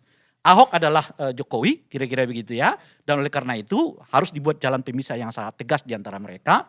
Dan terakhir saya sih mau sedikit klarifikasi meskipun saya nggak masuk pada isu itu karena itu bukan isu kita, adalah soal saya melihat apa yang dilakukan oleh Ahok pada peristiwa itu bukan sesuatu yang salah, baik konten maupun peristiwanya. Karena Ahok juga seperti yang dilakukan oleh Gus Coy itu merespon sebetulnya apa yang menjadi serangan terhadap dirinya sebelum beliau mengatakan pidato itu di Pulau Seribu. Jadi secara substansi saya pribadi mengatakan Ahok tidak bersalah materinya, tapi dari prosesnya sendiri dia juga merespon apa yang menjadi beban yang dialamatkan kepada dia sebelum ini. Cuma Gus Coy nggak usah direspon karena ini pendapat saya pribadi. Saya nggak merespon, hanya pegang ini. Saya tidak ingin kita berdiskusi di situ. Saya hanya mengatakan sama-sama masuk penjara. Bukan, posisi saya ada di situ, itu menurut saya. Posisi yang saya perjuangkan dari awal dan keyakinan saya dari awal, apa yang dilakukan oleh Ahok itu tidak bersalah, baik secara material maupun secara formil. Itu menurut saya. Tapi secara hukum buktinya salah. Jadi itu sebetulnya selesai. Kenapa harus diangkat lagi? Bang tadi saya bilang. Kita nggak boleh melupakan. Saya hanya mau tanya satu. Kalau begitu judulnya bukan bertukar jalan dong, tapi patah arang. Retak, saya menyatakan retak. Patah arang. Oh iya. Belum masuk. Kan sekarang ini menurut saya Pak Karni, sekarang ini posisinya Pak Jokowi berpaling, Nasdem seolah-olah narik-narik lagi gitu loh. Itu posisinya. Kalau dulu Nasdem ini seperti istimewa di lingkaran koalisinya Pak Jokowi. Saya kira secara kedekatan Pak Jokowi jauh mungkin ya lebih dekat dengan Pak SP dibandingkan dengan pimpinan parpol lain di dalam koalisi. Tapi setelah peristiwa itu Pak Jokowi berbalik badan. Nah kira-kira gitu ya, Pak SP ataupun Nasdem sini seperti meringkuh-ringkuhnya. Lihat kita dong, kira-kira begitulah ya. Enggak juga, itu mengecilkan Nasdem itu. Mengecilkan Pak SP, padahal mentalitas Pak SP enggak begitu. Baik, sekarang pada nama wartawan senior. Ini pertanyaan bukan sebagai politisi, Pak, tapi sebagai wartawan gimana? Jadi terus terang waktu TV One undang memberikan judul Jokowi versus Surya Paloh, saya terus terang galau. Bukan saja galau, takut. Kenapa? Dua-dua ini saya kenal. Dalam track record hidup mereka punya bakat untuk membalas. Itu ngeri. Ambil aja contoh Surya Paloh yang dari awal puluhan tahun bersama saya, waktu 98 kemudian Panglima Sapri mau memeriksa Surya Paloh di Keramat 5, itu seumur hidup diingat Surya itu. Pembalasannya media Indonesia, Metro tidak ada cerita Sapri. Itu loh. Itu true story. Ya. Demikian juga sikapnya Surya terhadap SBY. Yang dia rasakan menugaskan Jaksa Agung untuk memeriksa dia. Setelah ada reaksi besar dari Surya, ditugaskanlah Sudi Silalahi, manggil Jampitsus untuk menghentikan itu. Jokowi ada kesamaan. Waktu ulang tahun TNI di Cilegon tahun 2017, Pak Jokowi itu jalan kaki, naik ojek, jalan kaki, naik ojek. Istrinya tiba, naik ojek, jalan kaki, naik ojek, tiba setelah acara selesai. Gatot yang menyambut bersama Tito waktu itu, menyambut kedatangan Presiden, mohon maaf Bapak Presiden, rakyat begitu mencintai TNI, membludak semua. Tidak bisa terbendung. Ya kata. Diam-diam Jokowi tugaskan Pratikno. Telepon Kapolda Banten. Waktu itu Kapolda Banten Sigit yang Kapolri sekarang. Kami tidak dilibatkan Pak kata. Ditelepon Korlantas sama Pramono Anum. Kami tidak dilibatkan. Oh begitu cara kau mengapakan saya. 1 bulan 2 bulan kemudian di pestanya anaknya Jokowi dan kemudian si Bobby itu Rizal Ramli di samping saya. Pan, udah tahu Soeharto Raja Jawa yang sadis. Ini lebih sadis lagi gitu. Kau ngomong apa Rizal? Kau lihat dulu di mana Gatot katanya. Panglima. Panglima Gatot itu duduk biasa-biasa di dekat anggota-anggota DPR, staf kedutaan. Pakai jad. Koleganya yang namanya Tito, yang namanya Ria Mizat, Luhut, Pratikno itu pakai mawar merah, panitia. Mau nyalam, karpet merah, itu tidak bisa dilewati Gatot. Dia berbaur nyalam. Waktu pulang, mobilnya tidak bisa masuk. Bus. Istrinya duduk di kursi plastik. Aku bilang Airlangga, itu istri Panglima loh. Nunggu mobil, bus. Kami sama-sama naik bus. Terus aku bilang ke Rizal, game ini aku bilang. Benar, 5 bulan sebelum waktunya dicopot dia Gatot. Dan jagonya Jokowi, dia pasang Muldoko. Tiba-tiba Muldoko dibikin berperan di pesta perkawinan itu. Itu style daripada Jokowi. Dia punya apa? Belum lagi waktu Prabowo 2014. Prabowo itu dalam satu acara makan di hotel restoran Jepang di Grand Hyatt, Prabowo ngomong ke Luhut. Waktu itu yang makan Luhut, Hasim, Hotma Panjaitan, sama Luhut. Dia bilang, "Bang, ngapain abang bantu itu tukang andong itu? Nggak mungkin menang itu, belum diumumkan waktu itu." Datang Luhut, "Kau jangan sembarang ngomong, lebih jago itu dari kau," katanya. "Aduh, tukang andong. Bagaimana bisa jadi presiden tukang andong," kata Prabowo. Oke, apa yang terjadi? Aku tanya ke Jokowi, "Mas sudah dengar cerita Prabowo sama Luhut?" "Oh sudah. Andongnya saya sudah suruh kirim." "Andong yang mana?" "Yang untuk kirap budaya." Di luar daripada pikiran saya. SBY sudah bikin skenario, habis dari MPR, bisa sambut di istana. Butuh waktu 1 jam. Apa yang terjadi? Jokowi berhenti di Bundaran HI, naik andong dia 3,5 jam keliling-keliling di Monas. Gak ada urusan acaranya SBY. Hanya menunjukkan Prabowo kalau lihat televisi, dia lihat tukang andong. Enggak, ini aku apakan ini stylenya. Ini aku kasih tahu stylenya. Jadi bagaimana penjelasannya Bang bahwa Prabowo sekarang masuk dalam anggota kabinet? Kalau saya lihat terus terang aja, itu bagaimana kalau untuk kepentingan waktu itu, terus terang aku sendiri bilang ke Presiden Jokowi, blessing in disguise. Waktu itu kita tidak menduga pandemi. Gitu. Bayangkan kalau masuk ke pandemi masih ada kadrun cebong dan segala macam. Bagaimana rapuhnya bangsa ini. Gitu loh. Jadi saya dikit-dikit kecil-kecilan ikut terlibat juga lah dalam proses itu. Ya toh. Dan itu terus terang aja peristiwa politik yang buat saya betul-betul dalam tanda kutip bahwa dia bisa menaklukkan musuh-musuh politiknya tanpa punya tukang pukul. Jadi kalau Soeharto punya Beni Murdani, Sudomo, Yoga Sugama, segala, Jokowi enggak. Dapat ditaklukkannya itu semua lawan-lawannya itu. Hampir semua sekarang kandidat yang menteri dan segala macam akan ngomong. Tergantung presiden. Presiden boleh enggak? Tergantung presiden. Bahkan banyak partai. Sama dengan Haritanu. 2014 Haritanu bilang, "Ngapain aku bantu dia?" Dia bilang ke saya, "Kenapa enggak cengli? Aku enggak dapat cuan." Peristiwa 2019, putrinya masuk. Iya, wakil menteri. Nah dia kasih kata sambutan. Kualahin dong Jokowi ngomong. Sama dengan di Golkar. Seenak jidat dia bicara.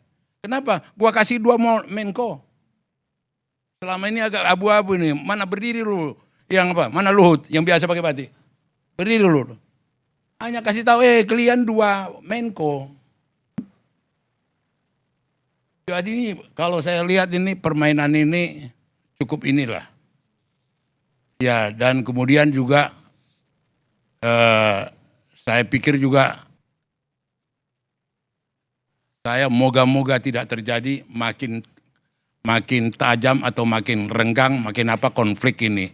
Karena bagaimanapun harus diakui 2-3 kali. Bang Panda, kalau boleh saya tanya begini. Kalau menurut Bang Panda, kemampuan Pak Jokowi itu menaklukkan orang tanpa pemukul, apa yang membuat dia nggak bisa menaklukkan SP untuk tidak mengumumkan terlebih dahulu? Itu pertama. Yang kedua, apa yang membuat beliau marah kalau SP mengumumkan terlebih dahulu? Pertanyaan kau itu salah. Salah. Ya, artinya tidak perlu dalam hal ini kan sudah semua sama-sama pemain. Ya sama-sama pemain. Kalau istilah Medan ya dia beli itu permainan. Jokowi beli itu permainan gitu loh. Ya udah. Iya, iya kan? Tetapi terus terang saya sebagai sahabat yang puluhan tahun dengan kedua tokoh ini, saya terus terang khawatir. Karena kedua orang ini ada bakat dalam melakukan pembalasan. Dan aku tidak terkejut dia nggak kirim video ulang tahun itu. Nggak terkejut aku. Ya itu Jokowi. Nggak ada pertanyaan sama saya kenapa nggak ini, kenapa nggak. Ya itu dia. Makin relevan lah apa yang kita sebutkan tadi. Nasdem tuh nggak usah lagi lah bersilat lidah, kita hubungannya baik-baik macam-macam. Ujung-ujungnya akan berbeda ini kan kira-kira itu. Dan dia Bang Roy, Bang Panda, sebentar. Bang Roy ini memanasi situasi. apa? Jadi Nasdem itu siap lanjut, siap juga tidak. Jadi kita bukan begini-begini Entar dulu. merengek-rengek jabatan menteri enggak. Ya. Pendi, Saya- terusin dulu ya. Ini kan Bukan untuk Bang Panda ini. Tapi kita diundang, kita kan diundang dengan judul Jokowi versus Surya Paloh.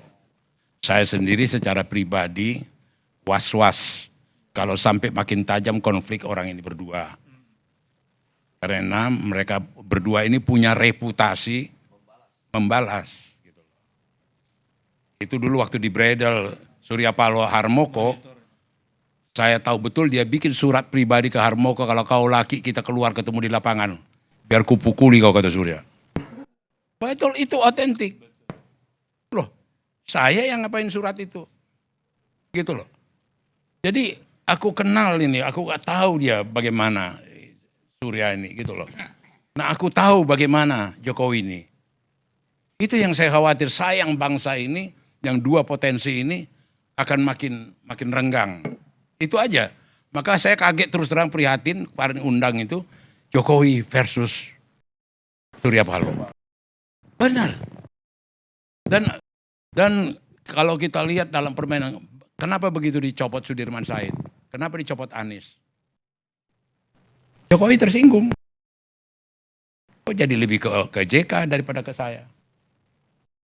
Itu loh, simple. Rini, Suandi mau dicopot segala macam, fraksi PDI segala macam perkara dicopot. Jokowi bilang enggak dipertahankan. Dia juga punya karakter. Gitu loh. Jadi dua tokoh besar bangsa ini itu terus terang dengan judul yang disampaikan karena tadi, moga-moga janganlah versusnya jangan diteruskan. Itu aja. Itu aja harapan saya. Maksudnya Bang Karni, retak boleh tapi jangan negatif, retak yang positif. Ya kan?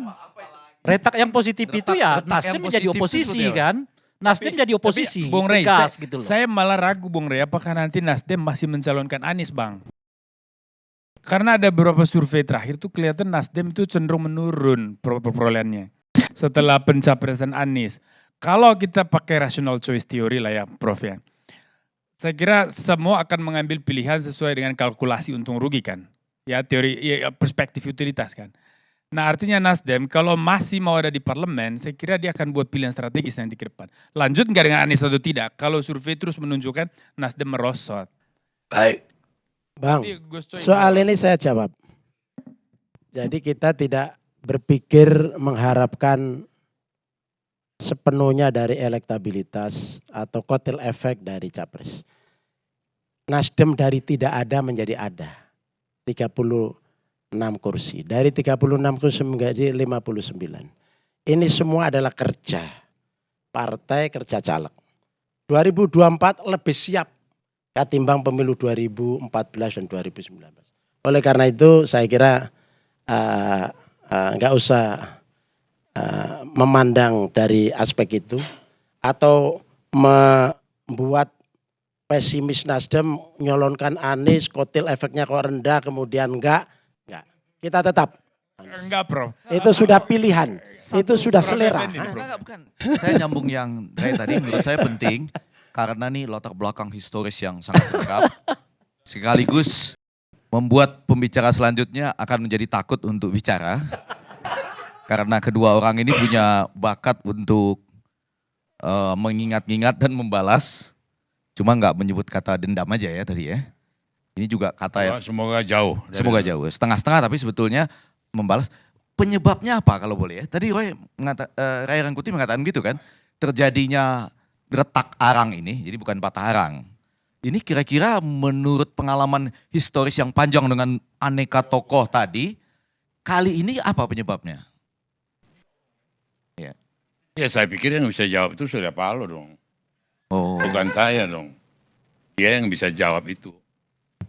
Tapi dari semua yang tadi itu, Opung Panda udah bisa Cuma jawab. saya Ini- mau jelaskan kedua ini punya bakat. Atau kedua orang ini pernah melakukan satu pembalasan terhadap sesuatu yang tidak disukai. Saya menjadi saksi hidup dari peristiwa itu loh. Karena giliran Anda. Ya, baik. Terima kasih Datuk Karnilias. Benar-benar nih, saya jadi menata kata saya dengan agak tenang dan Hati-hati kan. pelan-pelan sekarang gitu ya. Jadi setelah itu tadi. Tahu Enggak, bahwa bisa bicara sekarang. kan? apanya? Karena tahu bahwa bisa bicara. Kan? Iya, Enggak, iya. kan Punya sederhananya bakat. Bung Effendi. Apa? Nanti siapapun yang terpilih kan Anda tetap di luar nggak akan masuk kan. Siapa? Siapapun nanti yang terpilih di antara dua inilah ya. Anda akan tetap di luar kan. Iya, iya, iya. Apa yang buat Anda takut? Enggak, bukan. Ini kan Iya. cara-cara menyampaikan tadi loh. Ah, Cara menyampaikan itu sangat meyakinkan kita. Iya, Bahwa kita iya, dalam iya. hal ini Iya. harus mengamatinya agak hati-hati lah gitu Ya. ya. Oke. Tapi judul ini menjadi menarik bagi saya karena tadi sudah dibahas oleh Effendi Hoiri. Hoiri ini artinya tadi saya tanyakan langsung sama dia, makin hari makin baik gitu ya, makin baik. Jadi dalam konteks pendamai atau memadamkan api makin hari makin baik. Effendi Hoiri. Tadi Asik. si Torus juga semakin Torus terang ya, Iya. menjawab dengan jelas semua itu. Ray Rangkuti, terima kasih. Ini orang yang bersama-sama saya dulu. Waktu saya kena hoax dulu dia tahu persis apa yang terjadi di seminar-seminar itu. Nah kemudian ada teman kita Boni coba di tengah-tengah dan Opung Panda Pendi. Kami sering menjadi duet sekarang. Nah yang saya mau katakan dari konteks komunikasi agak tadi menyinggung Ray, Datuk Karnilias, orang itu bisa terlihat dengan mudah retaknya justru kalau dia memang dekat. Betul kan? Karena dia saling dekat, karena dia saling banyak bertemu, berkomunikasi dan berbicara. Sangat sering peluk-pelukan, bahkan juga sebetulnya saling sama-sama butuh. Loh, politik saling sama-sama butuh loh. Maka dia akan lebih gampang terlihat retak ketimbang yang tidak.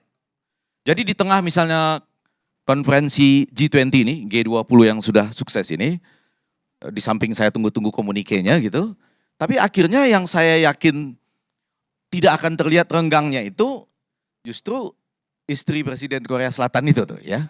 Iya kan? Kim Kun Hee gitu ya. Berkali. Iya betul. Dia menjadi bintang loh. Iya. Sejak dari NATO 2022 Saya di doang Peru yang ngeliat. sampai di Kan mata saya doang. enggak, kita semua. Sama ya. Ya sama kita. Dia tiba-tiba naik. Apa ya? Iya, terus kemudian ada sarangnya dan lain-lain gitu. Karena memang kita jarang mengetahui hubungannya dengan suaminya ya. Yoon Suk Yeol ya, dan kemudian penampilannya itu membuat orang Coba nanti kalau digali, apakah dia itu operasi plastik atau tidak, betul ya? Itu lain lagi. Ya, betul. Lain lagi, letak atau renggangnya itu. Nah, saya barangkali mau masuk ke soal penyebabnya. Nanti kita sama-sama periksa. Izin Datuk Karnilias juga. Karena ini yang tadi belum dibahas. Menurut saya Pak Surya Paloh dengan segala kepeloporannya selama ini, kali ini mencoba melakukan 2 eksperimen politik. Ya, yang secara ilmiah nanti bisa dijawab dengan teori futuritas ataukah teori memanfaatkan momentum atau menghindari momentum. Karena katanya pada waktu itu ada juga kemungkinan momentum kuningan dan lain-lain gitu ya. Nah, yang pertama itu adalah mencoba mendeklarasikan calon presiden itu kurang lebih 7 hari 2 tahun sebelum masa jabatan seorang presiden petahana itu selesai. Apalagi ditambah malam ini, presiden petahana itu punya bakat untuk mengingat-ingat dan membalas. Ya, ini orang 2 tahun, lebih 7 hari lagi, masih ada di posisi pemerintahan dengan segala perhitungan ya. Covid, kemudian ingin melanjutkan Nawacita 2 dan lain-lain. Tapi ada orang bereksperimen untuk menyatakan, ini kita deklarasikan. Ya, itu sesuatu yang menarik. Apalagi ini adalah bagian dari koalisi gitu ya, yang tadi sangat akrab, sangat mesra. Yang kedua, eksperimen untuk menentukan posisi dalam teori komunikasi politiknya sebagai sesuatu yang, nah ini pelan-pelan nih. Kalau yang ini kita bisa diskusi nih, menarik. Jadi bagian ini nggak monoton. Yaitu perubahan dan perbaikan. Atau gimana? Perubahan dan perbaikan ya? Atau restorasi? Enggak, apa yang mau diberikan untuk, kan melakukan eksperimen 2 tahun 7 hari lebih awal sebelum seorang petahana mengakhiri masa jabatannya dengan Nawacita 2 dengan Koalisi Indonesia Maju. Lalu membuat eksperimen sekarang yaitu mengusung tema apa? Nah, kalau restorasi kan Nasdemnya ya. Untuk Anies apa mau kita buat ini coba? Iya, atau mungkin dari Opung Panda ya? Atau kita semua apa? Enggak begini ya, terlampau jauh pemahaman. Enggak begini ya. Saya mau mengingatkan saja hubungan Jokowi dengan Surya Paloh pernah suatu hal yang tidak enak. Jokowi mau mencopot Jaksa Agung, Prasetyo. Surya Paloh mengatakan kalau Bapak cabut, Nasdem akan menarik diri dari kabinet. Sewaktu Surya Paloh cerita ke saya itu, ku cek ke Jokowi. Betul nggak? Iya, memang dia katakan mau tarik dari kabinet. Terus ya kita lihat aja lah. Tapi itu membekas di hati orang Jawa yang apa ini? Iya ini. Kalau ini membekas itu. Ini nanti bagian yang liwat begitu aja gitu loh. Oh, sama dengan waktu Gatot, one day kau akan ini. Iya. Itu loh.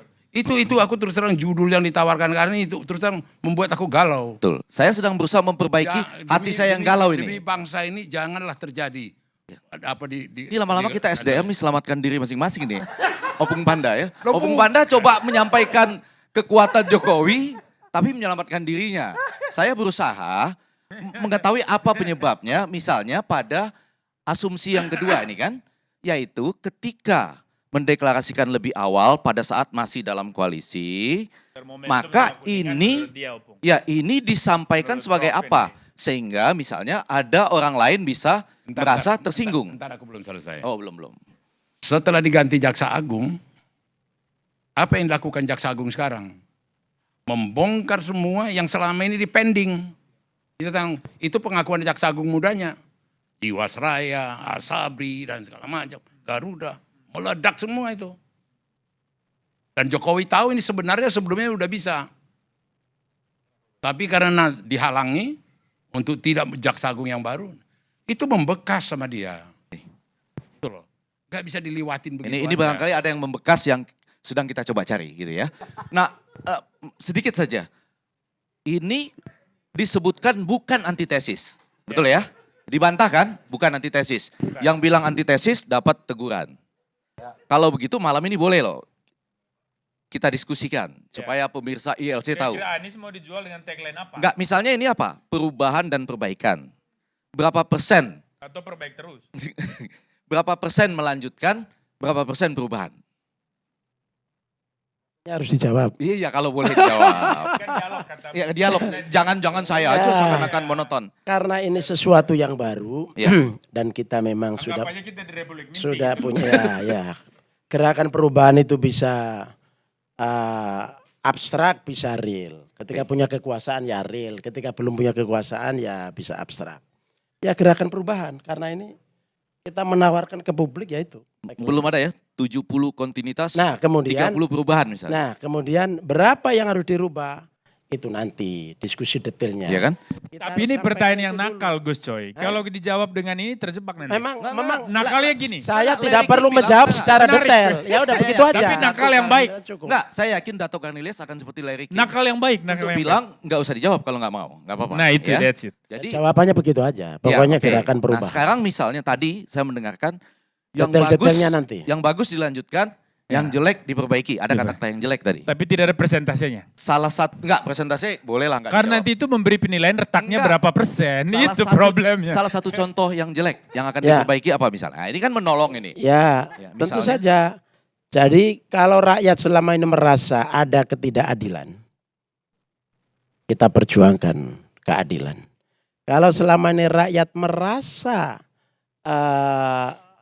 kesejahteraan kurang, ya kita tingkatkan kesejahteraan. Menurut Gus Coy? Pak Jokowi sudah berusaha untuk adil, sudah berusaha untuk sejahtera, dan itu yang kita Gus Coy, Coy, saya itu pikir- penghinaan terhadap Pak Jokowi loh, Pak. Bukan, Gus saya Coy. kira Kenapa yang Kenapa saya disampaikan- katakan penghinaan Kok ya? penghinaan itu Karena gimana? begini kan, Makin seru. di Ini start dari zamannya Bung Pak Effendi jadi Jokowi begini. inilah rakyat tidak harus mikirin bayar uang sekolah, masuk rumah sakit. Kita bicara soal keadilan bagi rakyat. Keadilan kan absurd ya, utopis ya, bahwa kekurangan itu banyak ya. Tapi itu kan itulah yang saya sebut tadi, itulah dilema Demokrat Nasdem ini ke depan. Karena pasti akan melakukan delegitimasi, degradasi terhadap apa yang sudah dicapai oleh Pak Jokowi. Di mana Nasdem ada di dalam itu. Disitulah kemudian yang menurut saya menjadi pemicu kalau tadi disebut keretakan hubungan itu. Karena ini kan dua hal yang tidak bisa dipertemukan. Aneh itu. Keberlanjutan untuk perubahan. Oh come on. Loh, Ini Apa kan yang minyak tidak- sama Makanya nanti minyak memang sama- pertanyaan Prof. Effendi itu harus dijawab Kan Gus ini Coy. namanya Di situ perubahan titik itu tentunya. didalilkan. Berapa Enggak, persen Nggak perbaikan? mesti malam ini Dato Berapa persen Cornelius. perubahan gitu. Tapi maksud saya ini adalah tarik-menarik dari sebuah eksperimen sosial dalam pemilu kita. Menarik lebih cepat deklarasinya. Jangan-jangan gara-gara kita juga di media. Cepat dong deklarasi, cepat deklarasi. Begitu betul cepat deklarasi, lalu berhenti di satu titik di mana, 2 tahun, 17 hari lebih awal dari masa berakhirnya Nawacita II dengan Koalisi Indonesia Maju, tapi ingin mengedepankan seorang tokoh, tapi dengan simbol apa? Perubahan, tapi melanjutkan. Perbaikan berapa persen? Nanti dipikirkan. Nah, saya yang mau kutip adalah kata-kata. Jawabnya nanti ya? Ya nanti gak Oke, apa-apa. oke. Jangan, Larry King selalu begitu tuh. Dato Cornelius kan selevel dia itu ya, atau di atas dia. Kalau nggak mau dijawab, jangan dijawab gitu ya. Nah, saya cuma mau bilang. saya mau jawab. Benar. Tapi mau dijawab, boleh Prof. dong, boleh dong. Tapi Ini nanti boleh. apa sekarang? Gimana Dato? Hah? Ya boleh aja. Boleh. Pak Effendi, Sesama Ghazali, Effendi, ya. sesama Effendi, dan Bung Ded. Jadi tidak ada yang dilema di sini. Jadi yang pertama adalah rakyat kita dengar. Sebentar lah ya. Ada yang rakyat kita dengar bahwa harapan keadilan belum sepenuhnya. Nah, bentar. Harapan kesejahteraan belum sepenuhnya. Dan banyak. Nah, untuk detail-detailnya sebentar. Mas, itu Untuk absurd sekali, sebentar. sangat absurd. Memang Misalnya ini- begini, kita ini akan memang bertanya, tidak- bagaimana sikap Anies terhadap pembangunan infrastruktur? Sebentar Ini gini. kan harus jelas dulu. Iya. Itu satu. Bagaimana tentang satu harga, bagaimana tentang IKN, bagaimana tentang BPJS, bagaimana dengan yang lain-lain. Itu karena ketika dikatakan perubahan, Saya ambil otomatis logika kalimat-kalimat aja berpikirnya yang itu salah. Dedi, Gitu loh. Begini. kalau boleh. Jadi perubahan menurut teorinya kita harus mengenal, apalagi kalau perubahan dalam konteks restorasi. Itu menurut pemahaman Nasdem atau yang dirumuskan oleh Nasdem adalah bukan revolusi. Lalu apa? Segala sesuatu ada di dalamnya. Nilai-nilai semua ada di dalam kita ini. Yang pertama adalah memperbaiki. Kan kita harus faktual, harus realistis. Bahwa negara ini masih belum baik semua, harus kita perbaiki. Dengar dulu, yang kau sampaikan ini bikin kita terharu kalau kalian selama ini outsider. Kalian di dalam, Itu di situ kalian masalahnya. ikut di dapurnya Jokowi, berada. Bang, Tiba-tiba, gimana, Bang? sebentar dulu, tiba-tiba seperti turis kau datang. Maksud kita, Bang.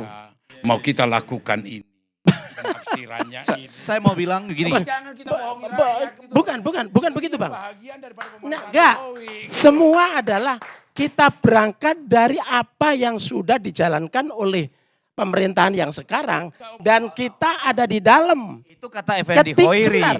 Tapi Ketik- kata nama yang namanya ketika katanya di- Anies, yang katanya Ya, sebentar. AHY, yang katanya PKS, vis Boleh, a boleh. vis. Sebentar, diametral. sebentar. Boleh kembali ke saya dengan Sebentar, Bang. Anies itu kan tidak dirinya sendiri. Anies bersama Nasdem. Nasdem mengerti tentang pemerintahan selama ini. Apa yang kurang, apa yang lebih. Ini kita statement umum dulu. Nanti detail-detailnya berapa persen yang harus diperbarui, berapa persen yang harus dipertahankan. Itu diskusinya setelah ini. Oke. Nggak bisa di Ya, sini. Ini bukan soal teknis, ini bukan presentasi, ini sistem thinking, Iya, ini standing ground. Iya, Jadi udah. jangan jadi Apa yang salah dari cara berpikir? Yang lain, Jelas soal itu. Saya balik lagi. Jadi Sebentar, itu- sedikit. Jadi orang mau melakukan, saya mau kembali kepada teorinya. Orang mau melakukan perubahan itu harus mengerti tentang apa yang mau diubah. Ya. Mengerti tentang masa lalu, hari ini, dan yang diinginkan apa ke depan. Nasdem tahu masa lalu yang baik, mana yang kurang itu tahu karena ada di dalam pemerintahan. Dan ini tidak ada yang salah. Teorinya memang begitu. Tidak disebut gerakan perubahan apabila tidak mengerti tentang realitas. Apabila tidak mengerti tentang masa lalu. Di Baik. situ. Lalu apa-apa saja itu nanti, Ya, bukan baik. di sini. Baik. Nanti Balikin. lebih detail. Berarti berlanjut ini. Tetapi balikin ke Effendi. ya tarik menarik dua asumsi tadi akan dilanjutkan dengan contoh-contoh yang nyata nanti oleh saudara saya sesama Effendi. Diundang lagi Pak Karni. ini Saya lebih cuma detail mau lagi. mengambil Pak Surya Paloh tuh hebat juga loh. Tadi disebut-sebut ya. Pada waktu dulu kami Republik Mimpi itu di dalam tanda petik dilarang langsung atau tidak langsung oleh istana, yang bela Pak Surya Paloh. Jangan takut, maju terus. Nah, zaman ini zaman ini ILC begini belum ada yang bela loh. Oh iya dong, enggak kalau mau kita bandingkan. Iya. Enggak, ini maksud saya ada juga hebat-hebatnya kedua tokoh ini gitu loh ya. Ini ILC baru ini. Iya. Enggak, maksudnya ada hebatnya kedua tokoh-tokoh bangsa ini. Tapi saya mau ngambil kutipan kalimat-kalimat saja untuk menunjukkan mereka sangat dekat. Lalu belakangan ini ada retak arang, bukan patah arang, tetapi memang ada kegalauan bersama. Bukan hanya kegalauan satu orang, galau kan malam ini? Saya galau juga. Ini lebih galau lagi ya untuk menjawab tadi. Enggak, biasa Enggak, aja. biasa aja, Biasa. oke? Enggak apa-apa, saya galau. Nah, kalimat-kalimat ini muncul misalnya pada waktu 3 Oktober deklarasi itu, dari semua kalimat yang muncul, saya memaknai kata-kata ini. Saya jauh dari kesempurnaan. Tidak ada siapapun yang sempurna termasuk diri yang berbicara ini, pasti. Saya pun harus menyatakan demikian. Tetapi kemudian ada komanya, ataupun siapapun yang sedang berkuasa saat ini. Enggak, saya catat semua. Pak Surya Paloh, supaya kalimatnya jangan berbeda. Ataupun siapapun yang sedang berkuasa saat ini. Lalu ada pertanyaan, ya. Kenapa Anies, Pak? Why not the best? Ya, jadi maksud saya ini loh ya. Ini Pak, ini kan orang bisa tersinggung kalau dengar ini. Bisa nggak tersinggung kalau dengar ini? Opung Panda. Iya. Ini misalnya ya. Tapi bahwa kemudian ada kedekatan dan ingin memperbaiki situasi itu muncul. Misalnya, apakah Bapak hubungannya retak atau renggang gitu? Enggak. Di sini disebutkannya. Lain halnya kalau memang sungguh-sungguh sahabatnya Nasdem, Presiden Joko Widodo menyatakan selamanya tidak Selamat tinggal Nasdem. Saya tidak butuh Anda lagi. Itu akan lain halnya gitu. Jadi seakan-akan dia bilang selama ini Pak Joko Widodo belum mengucapkan selamat tinggal Nasdem dan saya tidak butuh Anda lagi. Enggak katanya. Belum ada itu. Ya, itu kalimatnya ya. Nah, terus ya ada lagi pertanyaan di hari ulang tahun. Hari ulang tahun itu momen yang agak sentimental, betul ya? Betul ya? Di hari ulang tahun itu momen yang agak Biasa aja. biasa aja. Biasa aja. Biasa. Ini pendamai, yang pendamai. Jangan Itu didramatisir. sentimental dan eksistensial, Bung Nah, Effendi. ini juga kalimatnya juga tidak mendramatisir. Kenapa Pak Jokowi nggak kirim video? Ini kan hari ulang tahun Nasdem. Mau dikirimin video, itu bagus. Kalau nggak dikirimin video, mungkin karena kesibukan. Ya, tapi ada seperti kalimat-kalimat, kok nggak nyampe-nyampe ya videonya, kurang lebih gitu. Jadi kedekatan itu masih ada. Nah, pada saat Prabowo seakan-akan diberikan semacam kesempatan itu ya. Saya sudah 2 kali menang dari Prabowo, selanjutnya jatah Prabowo lah yang menang di pemilu, kurang lebih gitu ya, 2024. Nah, disebutkan oleh Pak Surya Paloh, kali ini diberikan motivasi kepada Pak Prabowo. Kita tunggu kapan dikasih ke Bung Anies gitu. Jadi ini semua menarik menurut saya untuk menggambarkan hubungan mereka sangat dekat. Ini baru retak arang, bukan patah arang. Nah, tapi jalan keluarnya kemana? Pertemuan tadi yang disinggung-singgung antara Anies dan Gibran di Solo, menurut saya bisa juga menunjukkan bahwa Pak Jokowi itu masih, sepengetahuan Anda, ingin mengatakan, saya enggak juga setajam-tajam itu langsung melupakan hubungan kita yang dekat ini. Saya enggak bisa mengucapkan selamat ulang tahun melalui video ke ulang tahunnya Nasdem, tapi anak saya kan ketemu sama Anies gitu. Jadi dalam hal ini, sebelum ada reshuffle kabinet, Tapi belum harus bisa harus dinyatakan dicatat itu juga, harus dicatat juga Gibran itu tidak serta-merta juga selalu dengan Pak Jokowi berkomunikasi atau Ya. bersepaham. Ya. Dalam kasus mobil listrik misalnya. Ya. Ke publik dia dengan serta-merta bilang saya tolak. Jadi asumsi bahwa itu juga dengan blessing Pak Jokowi, kita harus tanya ulang itu. Ya, oke. Nanti kita ulang dengan atau tanpa blessing Pak Jokowi. Saya melihat Intinya ini sesuatu yang mendekatkan. Intinya pertemuan itu bagus lah gitu kan. Enggak tajam, belum tajam lah gitu. Tajam itu kalau sudah ada reshuffle kabinet. Itu baru renggang. Nah, terakhir saya mau bilang begini. Saya rasa ya, sebelum teman-teman Nasdem ini membuat keputusan seperti yang diharapkan Rai, atau kalaupun mau bertahan di dalam, harus jelas ini. Ini perubahannya seperti apa? Atau mengatakan sekian persen, atau bentuk perubahannya seperti apa? Karena terlanjur sudah dianggap sebagai antitesis, ditambah lagi dengan kalimat, saya sendiri Bang tidak Effendi. sempurna, apalagi Pak pengawasan. Effendi, Ya. cobalah jalan-jalan di Twitter hari ini, di IG dan segala macam. Orang kelompok yang sama, akun yang sama yang mengglorifikasi Anies Baswedan, yang sama dengan setiap hari menyerang Pak Jokowi. Silakan dibuka. Ya, kita punya mesin yang menunjukkan bahwa ini adalah kelompok yang sama. Oke. Mengglorifikasi Pak Jokowi. Dengan itu, saya kalau Anies. boleh, sama. Ingin mengatakan 2 kesimpulan kita pada malam ini. A, walaupun tentu nanti terbuka buat semua diskusi. A itu adalah, Kesimpulan Anda aja. ya, kesimpulan saya aja. Bukan kita. Ya. Kesimpulan saya gitu. Berarti A, mengamankan saya lah ya. Yang A itu adalah bahwa beberapa kali saya ikuti seminar-seminar dalam beberapa hari ini tentang capres ini, semuanya akhirnya jatuh ke dalam situasi yang tadi. Yaitu bahkan dianggap sebagai kemarahan nasionalis melawan kemarahan umat katanya. Itu yang kemarin. Jadi ujungnya bisa ke sana loh kalau yang seperti ini tidak dikelola dengan baik. Nah, yang kedua atau B-nya, teman-teman Nasdem di samping mematangkan 2 eksperimen yang mungkin penting juga buat politik di Indonesia itu ya. Ada saatnya kalau memang mengatakan enggak, ya mungkin begini caranya misalnya. Tetapi yang mau saya katakan, jangan ditambah-tambah yang agak enggak masuk akal, enggak langsung terjadi misalnya. Jadi Anies ketemu dengan Gibran, ajaklah supaya Anies berpasangan dengan Gibran di Pilpres misalnya. Ini enggak bisa, Datuk Gani Ilyas. kalau kebetulan diucapkan oleh elit Nasdem, ini mungkin lebih sebagai berseloroh. Karena kalau kita baca Undang-Undang Pemilu nomor 7 2017 itu, pasal 169, itu harus berusia di atas 40 tahun.